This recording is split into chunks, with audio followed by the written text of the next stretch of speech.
नमस्ते बच्चों, मैं श्रीमती सुशीला पाल आज आप लोगों को गज़लें यह पद्य सिखाने जा रही हूँ। बच्चों, वैसे तो हमने छंद के विविध विधाओं से दोहा, चौपाई, युक्त पद पढ़े हैं। पिछली एक कविता स्मृति भी हमने पढ़ी है जो हाइकू विधा में लिखी गई थी। वहाँ हमने देखा था कि यह हाइकू 3 पंक्तियों में लिखा जाता है। अब यह हम एक नई विधा में लिखे हुए पद को पढ़ने जा रहे हैं जिसे गजल कहा जाता है। बच्चों, गजल यह एक ही बहर और वजन के अनुसार लिखे गए शेरों का समूह होता है। इसके पहले शेर को हम मतला कहते हैं और गजल के अंतिम शेर को हम मक्ता कहते हैं। मक्ता में सामान्यतया शायर अपना नाम लिखता है। आमतौर पर गजलों में शेरों की विषम संख्या होती है, जैसे 3, 5, 7 आदि। एक गजल में 5 से लेकर 25 तक शेर हो सकते हैं।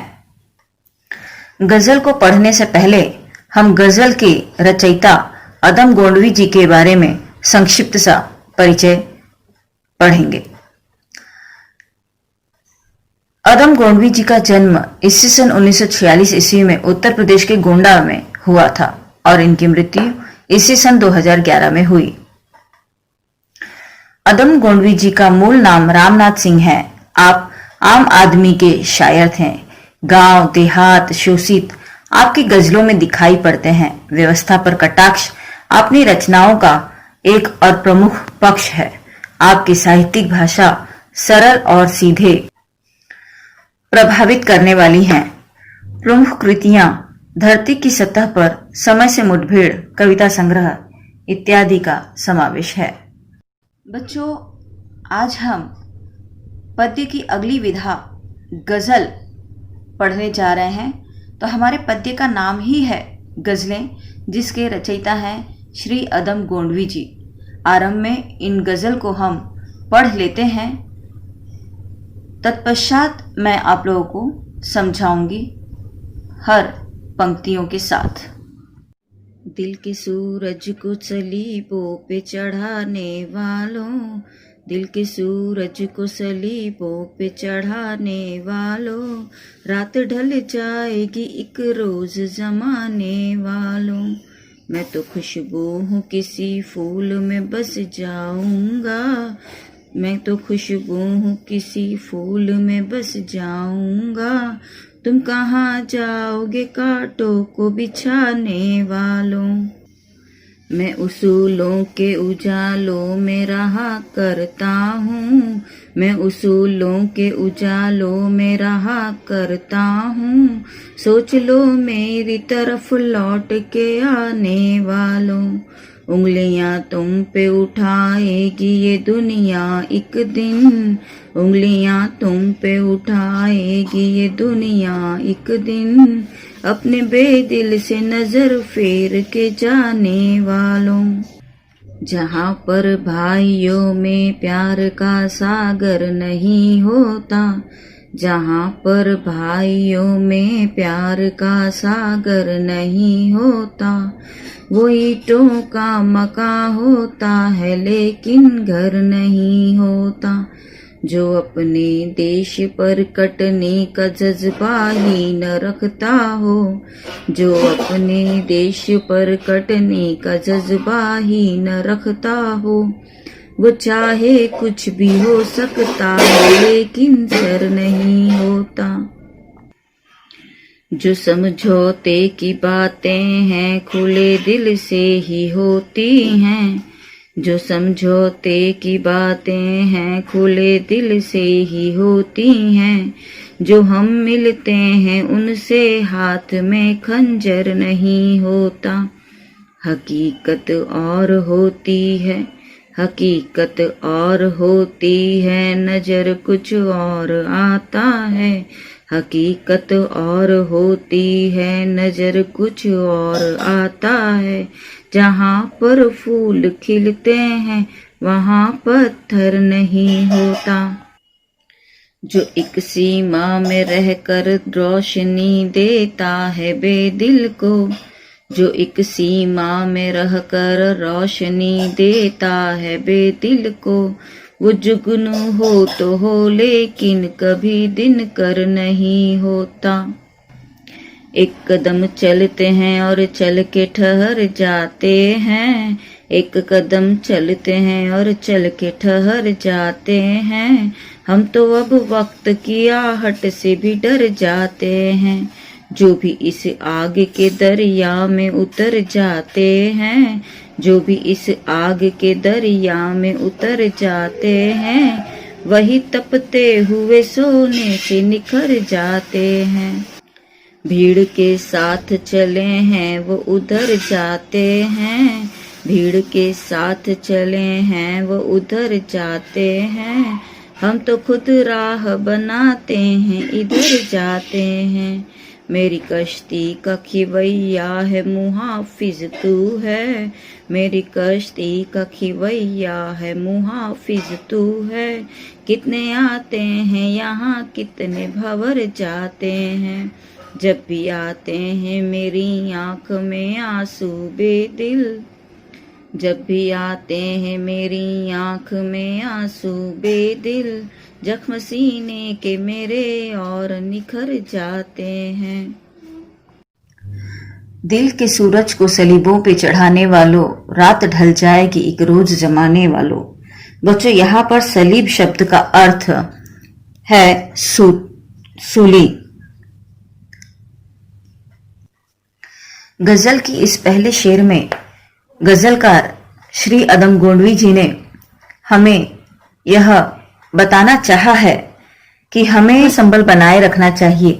भले ही हम अपने मन की इच्छाओं को, भावनाओं को, अपनी अनेकों कामनाओं को सूली पर चढ़ा कर रखते हैं, यानी उन्हें हम नजरअंदाज करते हैं, किंतु आज जो संकट की घड़ी है वह खत्म हो जाएगी और हम अपनी समस्त इच्छाओं को, आकांक्षाओं को पूर्ण कर सकेंगे, ऐसा गजलकार हमें आश्वासन दे रहे हैं। देखो बच्चों, दिल के सूरज को सलीबों पे चढ़ाने वालों, दिल के सूरज को, यहाँ पर सूरज का अभिप्राय हमारी विभिन्न इच्छा आकांक्षाओं से है। सलीबों पर यानी सूली पर चढ़ाने वालों, तो दिल की जो अनेक इच्छाएं आकांक्षाएं हैं उन्हें हम सूली पर चढ़ाते हैं। देखो बच्चों, हम अनेकों अपने मन की भावनाओं को, अनेक कामनाओं को मारते हैं।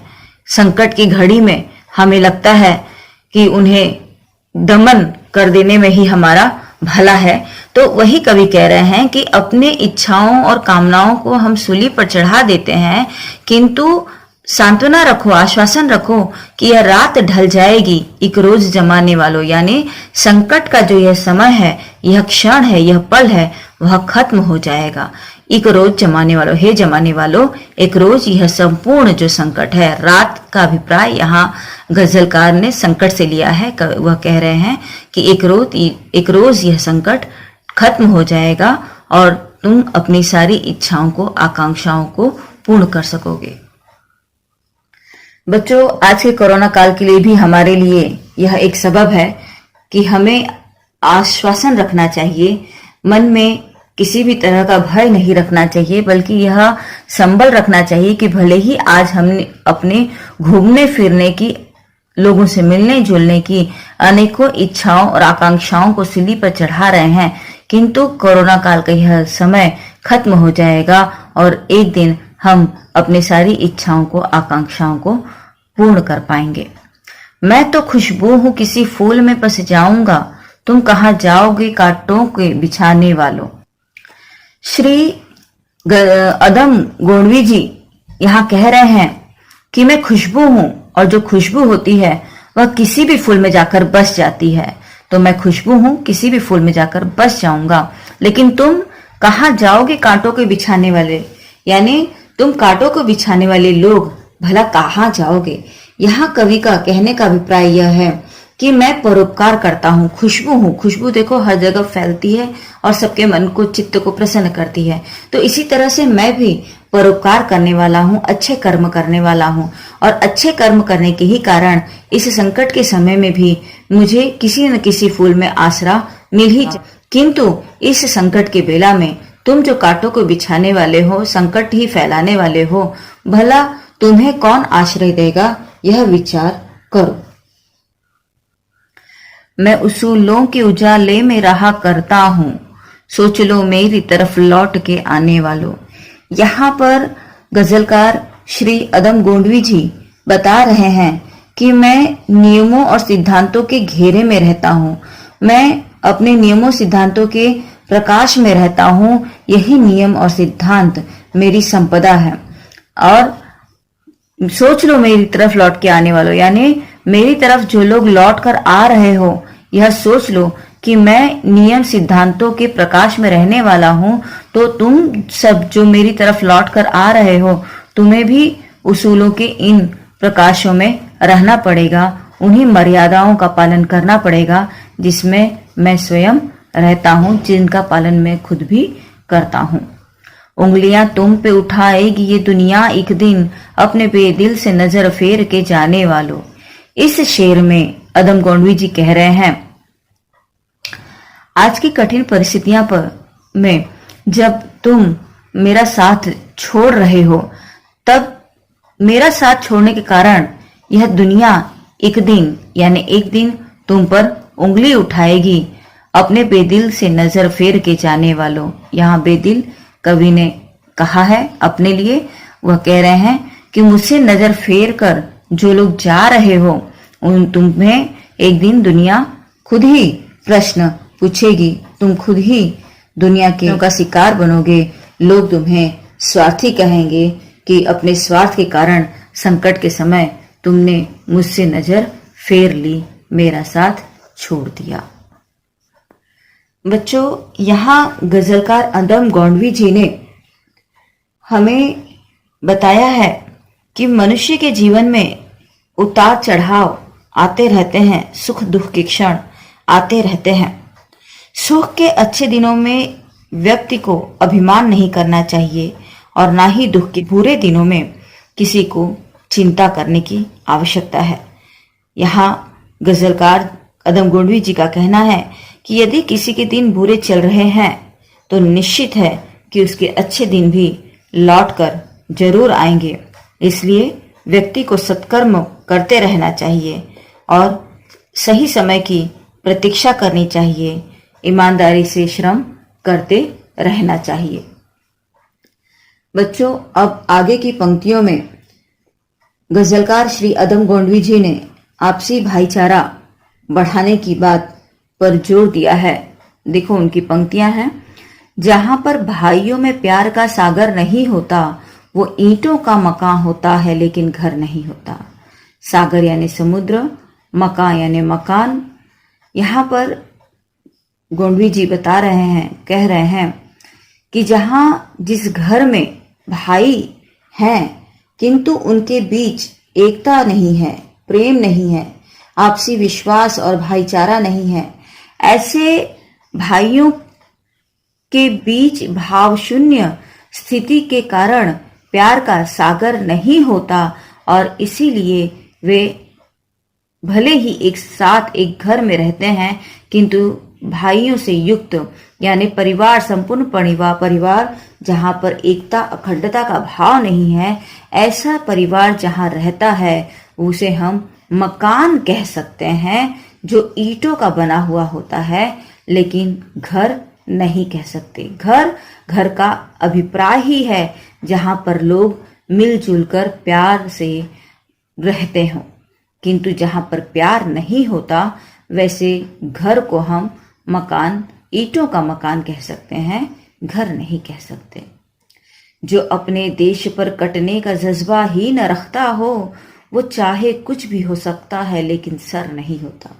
बच्चों, जो यहाँ इन पंक्तियों में गोंडवी जी ने हमारे मन में देशभक्ति के भाव को उजागर करने का प्रयास किया है। गजलकार जी का कहना है कि जिस व्यक्ति में अपने देश पर कटने का जज्बा न हो, जज्बा यानी भावना न हो, ऐसा व्यक्ति चाहे कुछ भी हो सकता है लेकिन सर नहीं होता। कहने का अभिप्राय यह है कि जिस व्यक्ति में देशभक्ति की भावना न हो, अपने देश के लिए वह अपने प्राण न त्याग सके, ऐसा व्यक्ति मानव तो नहीं हो सकता। वह एक व्यक्ति हो सकता है, इंसान हो सकता है, अर्थी होता है, और ऐसा व्यक्ति जो भावों से भरा नहीं हो, सही मायने में वह देश का सच्चा नागरिक, आदर्श नागरिक नहीं हो सकता। सर नहीं होता, इसका अभिप्राय है कि वह सच्चा नागरिक, आदर्श नागरिक नहीं होता है। जो समझौते की बातें हैं खुले दिल से ही होती हैं, जो हम मिलते हैं उनसे हाथ में खंजर नहीं होता। यहाँ गजलकार कहते हैं कि जब भी हमें समझौता करना होता है तो समझौते करने वालों के जो दिल होते हैं वह खुले होने चाहिए। खुले दिल के विपरीत यदि छल कपट की भावना भीतर हुई तो ऐसी स्थिति में समझौता नहीं हो सकता है। इसलिए देखो यहाँ पर गजलकार कह रहे हैं कि जो समझौते की बातें हैं खुले दिल से ही होती हैं, यानी हमें आपस में जब मिलजुल कर रहते हैं तभी हमें मेलजोल का भाव उत्पन्न होता है। इसके विपरीत जब हम दूसरों के से मिलते हैं और हाथ में खंजर, बच्चों यहाँ खंजर का अभिप्राय छुरा है, किंतु छुरा से अभिप्राय यहाँ जो अभिव्यक्ति है, जो लक्षित अर्थ है वह है कि स्वार्थ, ईर्ष्या, छल कपट की भावना नहीं होती। यानी जब हम किसी से मिलते हैं, समझौता करने जाते हैं, मेलजोल का भाव रखने जाते हैं, तब ऐसी स्थिति में हमें हमारे भीतर ईर्ष्या, द्वेष, छल कपट जैसे खंजर को नहीं रखना चाहिए, क्योंकि उसको लेकर, जब ऐसे विपरीत भाव को लेकर जब हम समझौता करते हैं तो चूंकि वह समझौता खुले दिल से नहीं होता, इसीलिए वह समझौता सफल भी नहीं होता। हकीकत और होती है, नजर कुछ और आता है, जहां पर फूल खिलते हैं वहां पत्थर नहीं होता। यहाँ पर गजलकार श्री अदम गोंडवी जी ने बाह्य आडंबर, दिखावा, छल भावों का वर्णन किया है जो वास्तविक नहीं होती हैं, और जो वास्तविक होती हैं वह नजर नहीं आता। कहने का अभिप्राय यह है कि हकीकत और होती है, नजर कुछ और आता है, यानी हमारे भीतर के भाव कुछ और होते हैं, जबकि जो दिखाई देने वाले भाव हैं वह आडंबर, छलावे से युक्त हुआ करते हैं। आगे देखो, जहां पर फूल खिलते हैं वहां पत्थर नहीं होता। फूल खिलने से अभिप्राय है कि जहां पर प्रेम भाव, मैत्री भाव होता है वहां पर कटुता, छल, दिखावा, आडंबर जैसे भाव नहीं होते, और जहां पर आडंबर, दिखावा, छल युक्त भाव होते हैं वहां पर वास्तविक प्रेम भाव या मैत्री भाव का निर्माण भी नहीं हो सकता है। इसलिए कवि ने कहा है कि जहां पर फूल खिलते हैं वहां पत्थर नहीं होता। जो एक सीमा में रहकर रोशनी देता है बेदिल को, वो जुगनू हो तो हो लेकिन कभी दिनकर नहीं होता। यहाँ पर गजलकार गोंडवी जी कह रहे हैं कि जो व्यक्ति मर्यादा में रहता है, एक निश्चित सीमा रेखा में बंधा हुआ होता है, वह जुगनू की भांति होता है। और जिस तरह से जुगनू क्षणिक उजाला देने भर की सफलता प्राप्त कर पाता है, ठीक उसी तरह से एक मर्यादा में, सीमा में बंधा हुआ व्यक्ति भी क्षणिक सीमित कार्य ही कर पाता है। वह दिनकर की भांति व्यापकता नहीं हासिल कर पाता। कहने का अर्थ है कि जुगनू की भांति छोटा मोटा नाम उसे भले ही मिल जाता है, किंतु दिनकर की तरह वह प्रसिद्धि, ख्याति नहीं पा पाता। एक कदम चलते हैं और चल के ठहर जाते हैं, हम तो अब वक्त की आहट से भी डर जाते हैं। यहाँ पर गजलकार हमें कह रहे हैं कि एक कदम चलकर हम आगे बढ़ते हैं और फिर चलते चलते हम ठहर जाते हैं। अब तो हम हम तो अब वक्त की आहट से भी डरते हैं। कहने का अभिप्राय यहाँ यह है कि स्वार्थ से परिपूर्ण धोखेबाजी की अधिकता के कारण यहाँ कहीं कोई किसी की सहायता करने के लिए तैयार नहीं होता है, और भले ही एक कदम हम आगे बढ़ते हैं सहायता करने के लिए, किंतु फिर बढ़े हुए कदम हमारे ठहर जाते हैं, क्योंकि हमने इतनी अधिक धोखे खाए हैं, इतने अधिक हम ठगे गए हैं कि अब ठग की आहट से भी हमें भय होता है कि हम दूसरों की सहायता करने जाएंगे और स्वयं ही न ठग लिए जाएं। इसलिए हम सावधानी बरतते हुए भले ही एक कदम चलते हैं, किंतु चलकर फिर ठहर जाते हैं।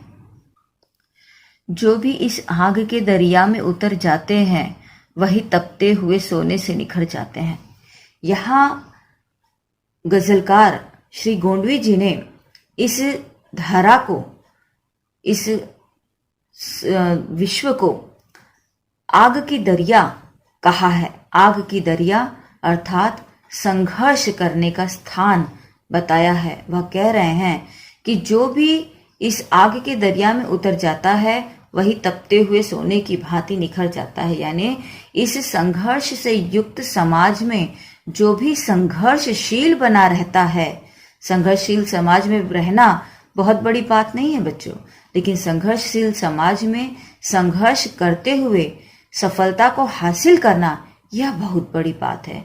और इस तरह से संघर्ष करते हुए जो सफलता प्राप्त करता है वही तपते हुए सोने की भांति निखर जाता है। हम सब जानते हैं कि सोने को तपाकर आभूषण बनाया जाता है और वही आभूषण लाखों में बिकता है, जो हम सब के मन को भाता है। तो सोने को यदि हम तपाए नहीं तो वह निखरेगा नहीं और हमें सुंदर आभूषण नहीं मिल पाएगा। ठीक उसी तरह से जब तक हम संघर्ष के लिए प्रयत्नशील नहीं बनते, हमें भी सफलता नहीं मिलेगी, हमें भी ख्याति, श्रेय, सम्मान नहीं मिल पाएगा। यहाँ पर ध्यान देना है बच्चों, यह बात हमारे लिए भी लागू होती है। एक विद्यार्थी के तौर पर हमारे लिए भी यह संघर्ष का समय है। आज कोरोना काल के इस समय में हमारे लिए रेगुलर विद्यालय नहीं चालू है, हम ऑनलाइन स्टडी कर रहे हैं और इस ऑनलाइन स्टडी में शिक्षकों के द्वारा मिलने वाला जो हमें प्रेरणा है, शिक्षकों के द्वारा हमें जो प्रेरणा मिलती है वह नहीं मिल पा रही है। हम शिक्षकों से सीधे साक्षात्कार हमारा नहीं हो पा रहा है। हम घरों में हैं, चार दीवारी में कैद अपने घरों में कोरोना के भय से ग्रसित हैं। बच्चों, इस कोरोना के भय से हम अपनी पढ़ाई लिखाई तो नहीं छोड़ सकते। जब हम इस संघर्ष के समय में भी, संघर्ष के इस क्षण में भी प्रयास करते हैं और सतत प्रयत्नशील बने रहते हैं, मेहनत करते हैं, तभी हम अपने परीक्षा में भी अच्छे अंक लाकर पास हो सकेंगे और उसी सोने की तरह हम भी निखर जाएंगे। उस समय हमें जो सम्मान मिलेगा वह सम्मान उस सोने के आभूषण से किसी भी तरह से कम नहीं होगा। भीड़ के साथ चले हैं वो उधर जाते हैं, हम तो खुद राह बनाते हैं इधर आते हैं। यहाँ पर गजलकार ने हमें बताया है कि जो लोग भीड़ के साथ चलते हैं वह उसी भीड़ का एक अंग बनकर रह जाते हैं, जबकि हम अपनी राह खुद बनाते हैं और अपनी राह खुद बनाने के कारण भले ही भीड़ में लोग उधर जाते हैं, किंतु हम अपनी राह बनाने के कारण इधर आते हैं और अकेले ही प्रयत्नशील, संघर्षशील बने रहते हैं। और इसी प्रयत्न और संघर्ष के कारण हम भीड़ से अलग होकर अनेकों संकटों का सामना करते हैं और इन्हीं संकटों के चलते हम अपनी सफलता को भी हासिल करते हैं। और जब इस संकट से युक्त परिस्थिति में हम अपनी सफलता को हासिल करते हैं, उस समय हमें जो आनंद मिलता है वह बहुत अधिक और अनूठा होता है। मेरी कश्ती का खिवैया है मुहाफिज तू है, कितने आते हैं यहाँ कितने भंवर जाते हैं। यहाँ पर गजलकार श्री गोंडवी जी का कहना है कि मेरी कश्ती यानी नाव को खिवैया यानी खेने वाला, हम जानते हैं नाव को खेने वाले होते हैं, तो मेरी नाव को खेने वाला मुहाफिज तू है। ये तू का अभिप्राय यहाँ पर गजलकार ने ईश्वर को इंगित किया है।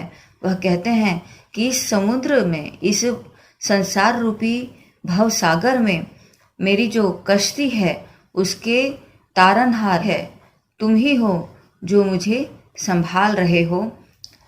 कितने आते हैं यहाँ कितने भंवर जाते हैं। इस संसार में अनेकों भंवर आते जाते हैं, अनेकों कठिनाइयों के क्षण आते जाते हैं, किंतु जिसे ईश्वर का सहारा मिल जाता है वह इस भव सागर को भी पार कर ले जाता है। बच्चों, यहाँ पर गजलकार हम विद्यार्थियों को भी दायित्व दे रहे हैं।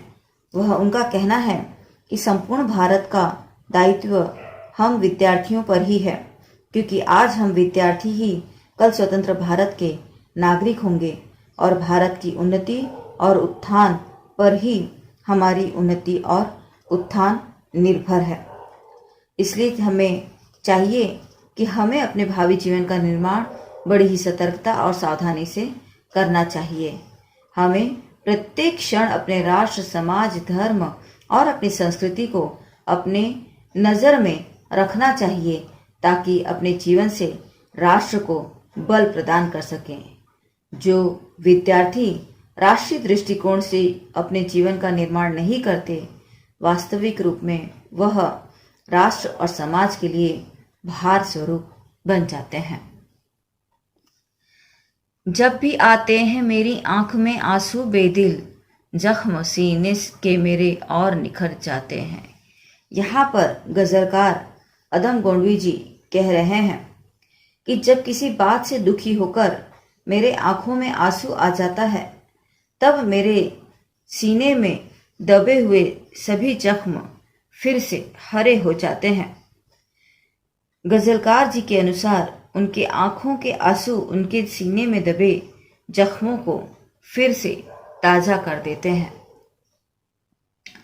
देखो बच्चों, यहाँ पर गजलकार श्री अदम गोंडवी जी ने अपने गजल के माध्यम से हमें आपसी भाईचारे और देश के लिए अपना सर्वस्व लुटा देने, साथ ही एकला चलो का संदेश दे रहे हैं। बच्चों, पद्य की यह अगली विधा गजल हम पूर्ण कर चुके हैं। यह संपूर्ण गजल हम समझ चुके हैं। उम्मीद है आप सभी को यह गजल समझ में आ चुका होगा। इसके सारे शेर पसंद आए होंगे, इनके अर्थ समझ आए होंगे। और यदि यह वीडियो मेरा पसंद आया है तो आप लोग लाइक करो, शेयर करो और कमेंट करते हुए सब्सक्राइब करो। और यदि कोई दिक्कत है तो वह भी मुझसे पूछ सकते हो। धन्यवाद।